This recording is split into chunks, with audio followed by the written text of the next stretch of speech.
I ran into this guy that I know the other day who's, his wife has left him for another man. And this guy, he's like still wearing his wedding ring, and he's got kind of the hopeful, you know, hey, we're going to make it through this kind of feeling. And he's trying to kind of convince himself that it's going to be okay, but it doesn't look like she's coming back.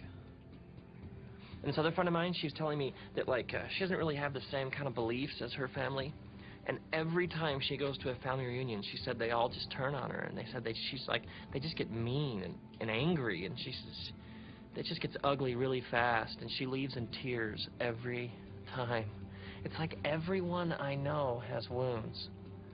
And some are small, kind of petty, like, you know, you just need to get over it. But a lot of people, they're big and serious and deep wounds. I was talking to this girl I know the other day, this friend of mine, and partway through our conversation, she just said, she's like, you know what, I was raped. It's like we could speculate why all this happens and why people do these kinds of things, and we could try to figure it out forever. But I think what we want is to be free from this, don't we? It's like we want to be alive and healthy and whole. I mean, I don't want what somebody else did to me to, like, determine what my life is going to be like. Do you? Because sometimes it's like big things and sometimes it's small things. I mean, maybe for you it's just like an offhanded comment by somebody you don't even know, but maybe it was somebody that you really loved or that you still love, and they left you. Or like maybe like just a business partner who took the money and ran, or a relative who abused you, or a friend who, like, turned on you. And it's like you try not to think about it, but then if you're like me, then you end up thinking about it more than ever. And it's like we want to put this stuff behind us, but how? Or have you ever had this happen? It's like you think you're over it, you think you're okay, you think it's in the past, and then you either run into the person or you run into something that reminds you of them and what they did to you, and then it all comes back like worse than ever. And it's like you thought you were over it, but now you're more into it than ever, and the wound is like reopened and it hurts more than ever. And then it becomes a day or a week or 10 years later, and now it's become like a part of you. It's like you can't shake it and can't leave it behind. And so then eventually what happens is revenge becomes our only hope, and we aren't free. Like, I don't know what you're carrying around. I don't know how painful it is or how heavy it is or how long you've been carrying it around. But my question, or I think our question, is always, where was God when this happened to me? In the book of Psalms, it says that God's eyes are on the nations. And in the book of Proverbs in the Bible, it says that the eyes of God are everywhere. So whatever was done to you, whatever wrong was done to any of us, God saw it. It's like God was right there. In this book of Romans, chapter 12, the writer says, don't take revenge, but leave room for God. It's like the writer says, just turn it over to God. Let God take care of it. Which is, it's like a nice idea, but it isn't very easy to do, is it?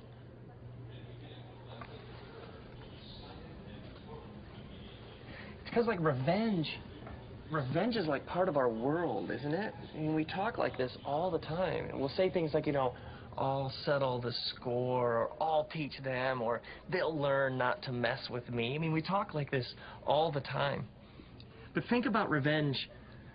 Think about revenge like at the deepest spiritual levels. I mean, revenge is really saying to God, God, I don't trust you to deal with this situation. This person wronged me, and I can't turn it over to you because I don't know what you're going to do here. And so revenge is like saying, God, not only I don't trust you, but if I get revenge, then I can determine what happens here. I can control the situation. And so revenge is like saying to God, I don't trust you. I actually think I can do your job better than you can.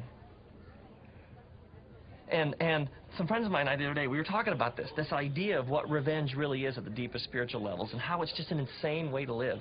And my one friend starts telling this story. He says he used to have, like, golf balls in the glove compartment of his car. And so he'd be driving down the road and somebody would like cut him off or do something in traffic that got him mad.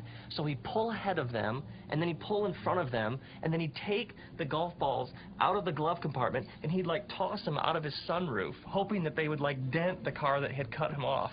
And we're all laughing, but we've all done things like this, haven't we? Like completely crazy things because we were just so bent on revenge and evening the score. And revenge doesn't satisfy, does it? I mean, have you ever really evened the score? I mean, have you ever really gotten revenge and then felt good about yourself? It's because revenge doesn't work, does it?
I think this is why freedom is so central to Jesus' teachings.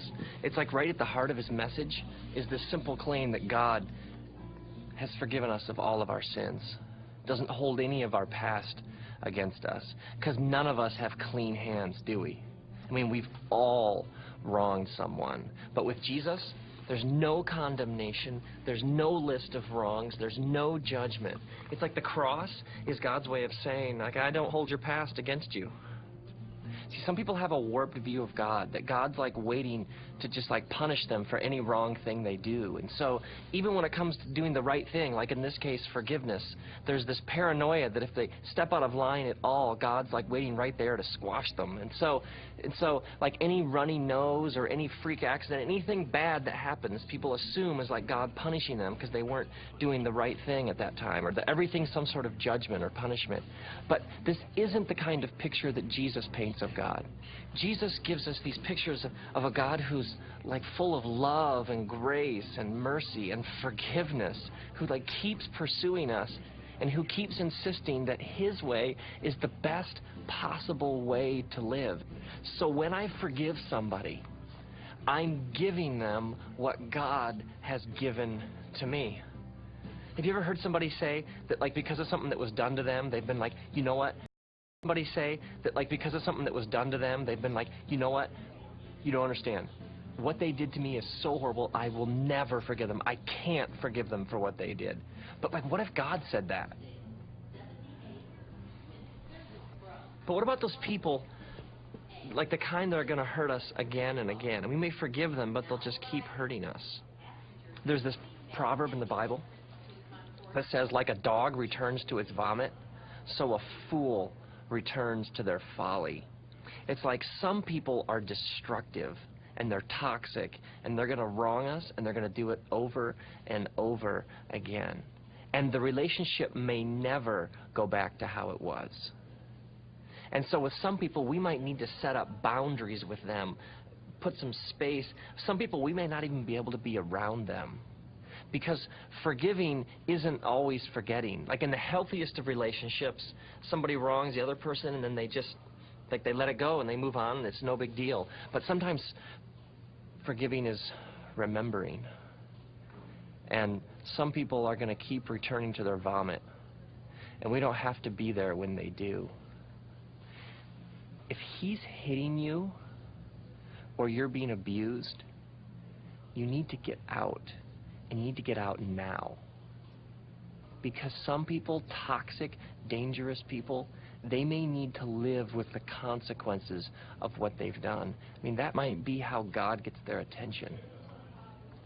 And so to forgive is to let it go, is to set them free, is to give up on the desire for revenge.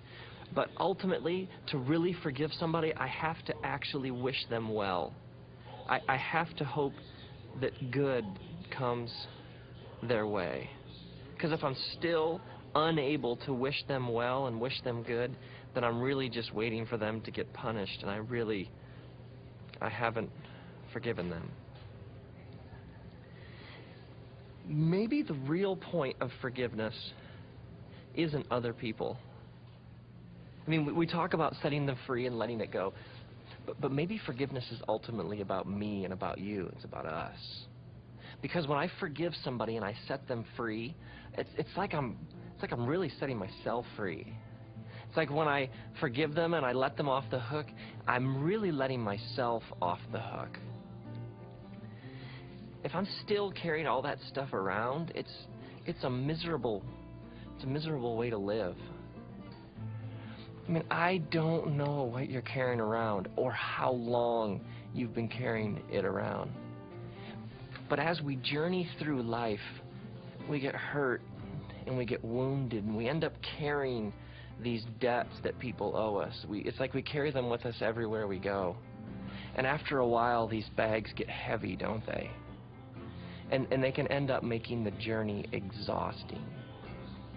God didn't create you to carry that stuff around. God created you to be free, like free from bitterness, free from rage and anger and revenge, free from feeling like you're the judge of the world.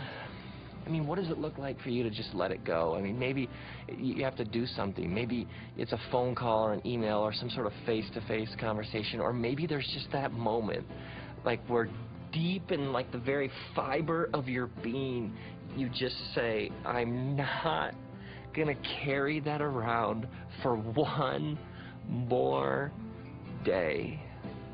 And this might be the first step in a long process of letting it go. But we need to forgive, and we need to start today. We need to do it today, now. I mean, forgiving is an action. It's something you do. So may you forgive as you've been forgiven. May you give to others what's been given to you. May you set someone free and find out that it was you. And may you do it today, because you might not have the chance tomorrow.